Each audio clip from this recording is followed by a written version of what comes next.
pessoal! Essa é a terceira e última parte da minha série de apresentações sobre estudar nos Estados Unidos. Hoje nós vamos falar sobre TCC, dissertação e tese. A tese de conclusão de curso, também chamada de monografia, em inglês é Undergraduate Dissertation. Ela é obrigatória em algumas universidades e é opcional em outras universidades. A dissertação de mestrado, em inglês, se chama Master's Thesis. Ela é também obrigatória em algumas universidades e opcional em outras. Já a tese de doutorado, que em inglês é PhD Dissertation, é sempre obrigatória. Mas, apesar de o TCC e a dissertação de mestrado não serem obrigatórias sempre, eu recomendo fortemente que você escreva para poder revalidar o diploma estrangeiro no Brasil. As teses têm um formato específico. É importante você saber esse formato para poder se graduar, porque se você fizer no formato que você quiser, quando você enviar ou entregar, não vai ser aceito. Também é importante para você poder publicar a tese na universidade ou até mesmo para transformar a sua tese em um artigo científico ou um livro acadêmico. Também é importante para você poder revalidar o diploma no Brasil. Qualquer coisa que você escreva na universidade precisa ter uma formatação. Cada universidade tem as suas exigências de como deve ser a forma da sua tese.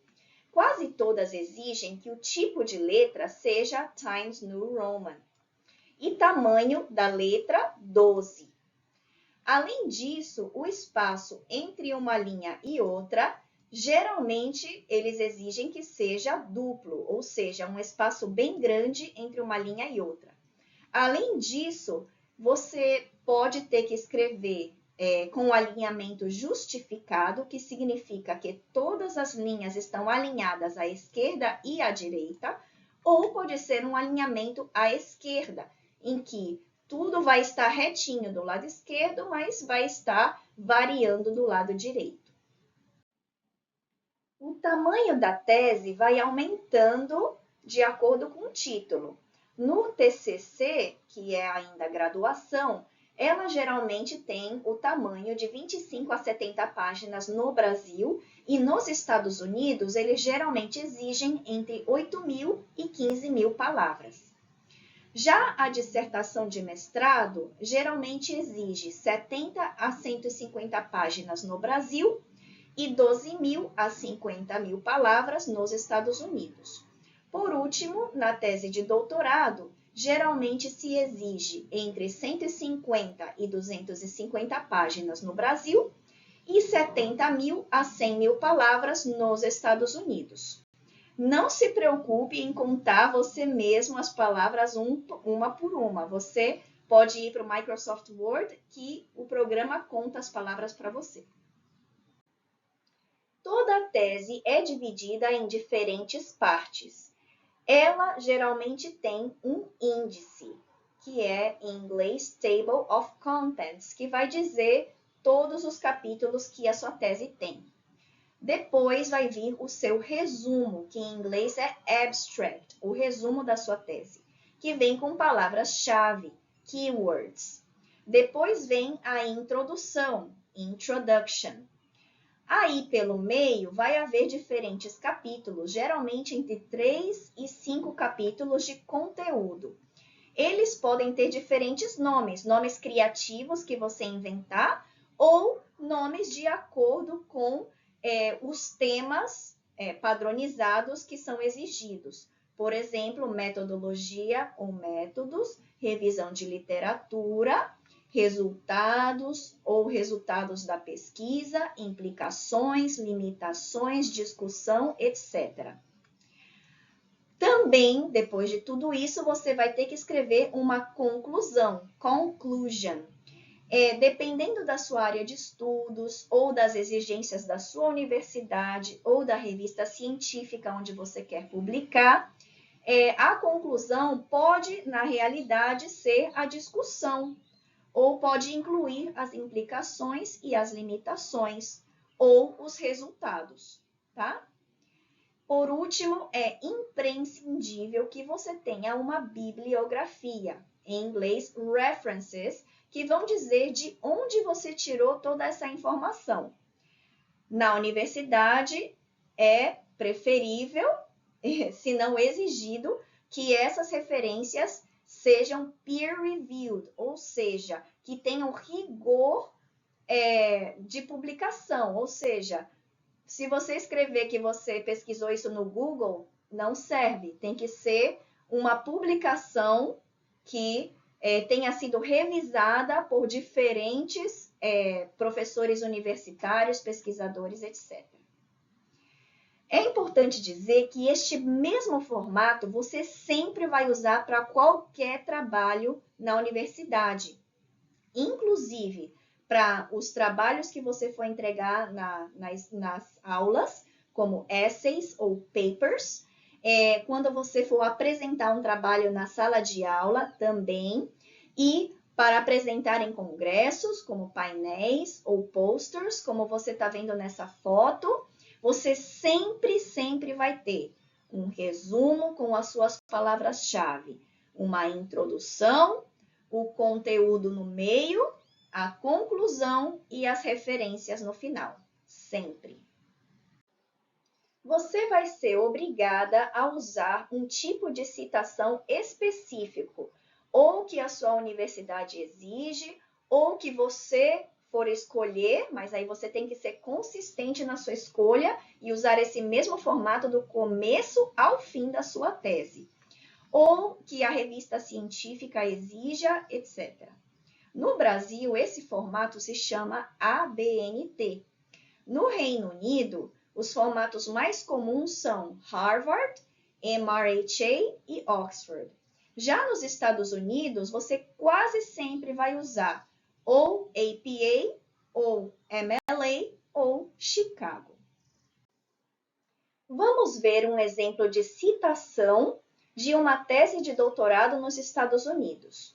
No formato APA, nós temos o sobrenome da pessoa, da autora, depois a primeira letra do nome, depois vem o ano em que ela defendeu a tese, depois vem o título, depois vem escrito que é a tese de doutorado e o nome da universidade onde foi publicado. Já no formato MLA, você vai ter o sobrenome e o nome completo da autora, depois vem o título, depois vem o ano, e depois vem o nome da universidade e, por último, vem escrito que é uma tese de doutorado. Já no formato Chicago, você vai ter primeiro nome e, por último, sobrenome completo, depois, entre aspas, o título, depois escrito que é uma tese de doutorado, entre parênteses você vai ter o nome da universidade e o ano em que a tese foi publicada. Aqui está um outro exemplo de citação no formato APA. Nós temos aqui o título do artigo científico, nós temos aqui os nomes dos autores, em que aparece primeiro o sobrenome e depois o nome e o nome do meio. Depois dos nomes dos autores vem o nome da revista científica, depois o número do volume, o número e a data de publicação e, por último, as páginas. E aqui um exemplo de uma citação no meio do texto em APA, em que você tem o sobrenome, aqui nós temos 2 sobrenomes, vírgula e o ano de publicação. Pessoal, isso é muito importante. Cada afirmação que você fizer, você tem que dizer de onde você tirou essa informação. Sempre, sempre. Porque todas as universidades usam software em que eles escaneiam qualquer texto que você envia.